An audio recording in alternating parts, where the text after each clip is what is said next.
Well, the driving force behind delaying the Euros is to create a window of time where domestic leagues can wrap up. Domestic leagues and also UEFA's own competition, so the Europa League and the Champions League.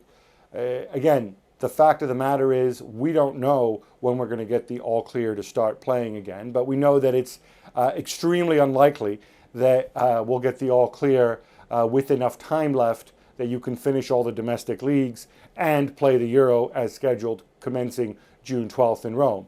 I think that is pretty much out of the question.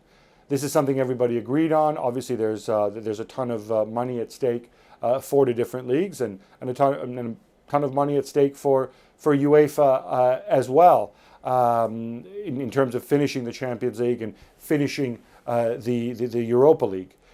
So they looked at this and they said, all right, the least painful way is moving the Euros to 2021. Most likely they will take a financial hit as a result, but surely it's less than the potential financial hit that the European leagues will take if they can't wrap up, can't come up to a resolution. Remember, it's not just a question of box office receipts and gate receipts if they're not playing the games. It's also a question of potential impact on broadcast rights, on sponsorship rights, as well as the logistical and legal nightmare that would ensue if you can't finish the season or come up to some conclusion to the season. Doesn't necessarily have to be play out the remainder of the games. In fact, I think what some leagues are going to go for is some sort of abbreviated playoff scenario, perhaps a mini league involving teams at the top and teams at the bottom.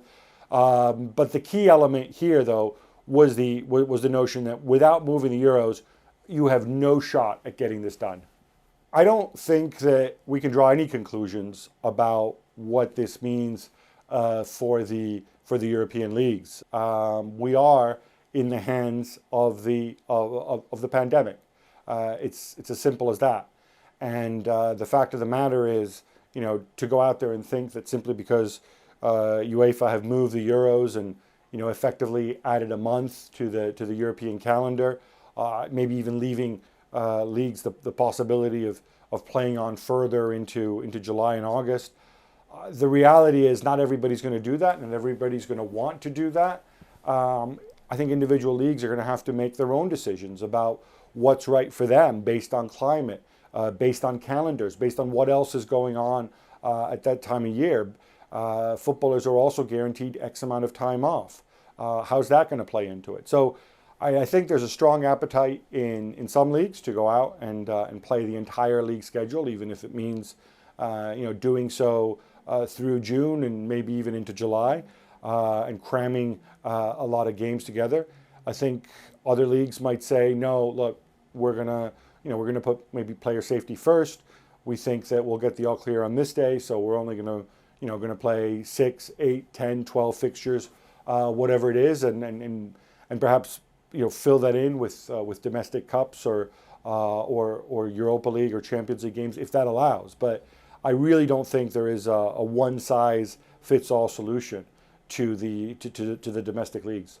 Moving the men's Euro to 2021 will have an effect on the women's Euro as well, of course, because while they can move that week to 10 days or so and play it in the same summer, obviously it's going to distract, the men's Euro will distract attention from it with the build-up, the sponsors and so on. That may be a necessary evil there. But the main issue is how it's going to impact FIFA's inaugural expanded Club World Cup, the 24-team competition, which was scheduled to be played in China in mid-June. Obviously, they won't be able to go and play that. Now, or certainly, there was going to be 8 European teams in it, 8 big UEFA teams involved, with the Copa America also being moved. Obviously, it's unthinkable to have this without 8 European giants and a number of big South American teams as well. Now, I think it's the next step is going to be seeing how FIFA get involved in the conversation and come up with some sort of global solution. Can that FIFA Club World Cup be moved? If not, when can it be moved to? And how is that going to be impacted by sponsors and whatnot?